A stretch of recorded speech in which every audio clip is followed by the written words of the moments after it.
So before we begin the actual lesson, we're going to talk a little bit about the reality check. Okay, you guys are about to graduate, yes? Some of you, I think I heard you were already teaching. And so we have these expectations of what it's going to be like when I get in that classroom.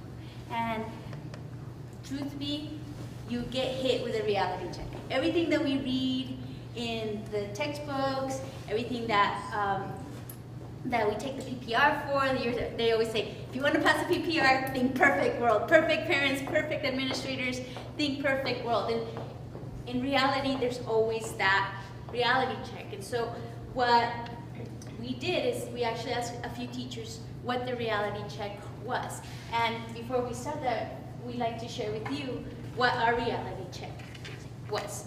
So when I started, I'm a big science nerd. I love science, okay? I graduated with biological sciences with a minor in chemistry.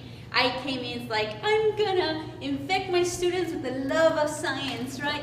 And all of a sudden I'm in this classroom and I hate science.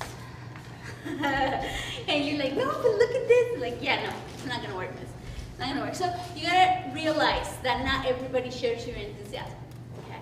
So that was one of my reality checks. Two, the biggest one I think is the expectations of your administration, okay? The things that you are expected to perform, that you should only have less than 15% failures, and all of a sudden you're stuck with half your students, 30% of your students who are unwilling to do work.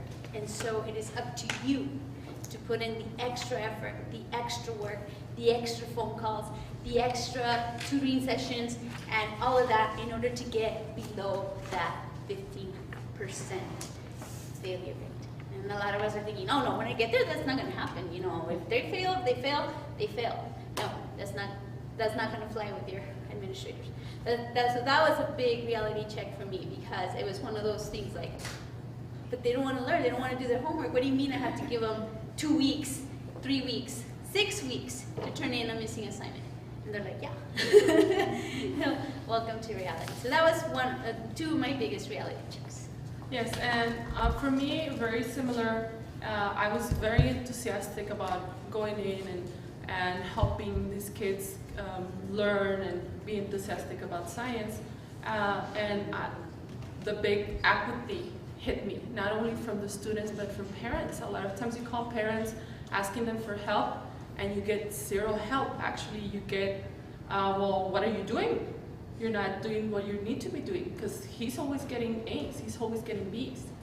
So that was one of my realities, the large amount of apathy that you can encounter, and it's very difficult a lot of times to get him enthusiastic about what you're teaching. So that's one of the biggest hurdles because of apathy, and that apathy can cause a lot of problems in the classroom because they refuse to do what you're asking them to do and stuff like that. So that apathy for me was a big, big surprise, because I was always very willing to learn.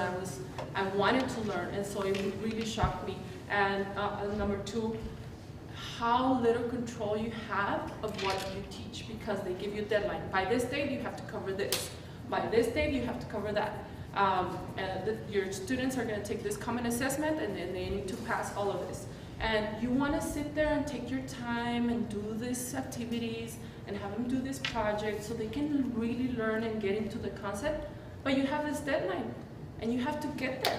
And so a lot of times, your teaching is restricted by those deadlines. It's restricted by oh, you have to cover this, this, and this in that order. So a lot of times, we're not free to determine exactly how we want to teach things, which was another big reality check for me. I thought it was going to be just give me your classroom and teach them.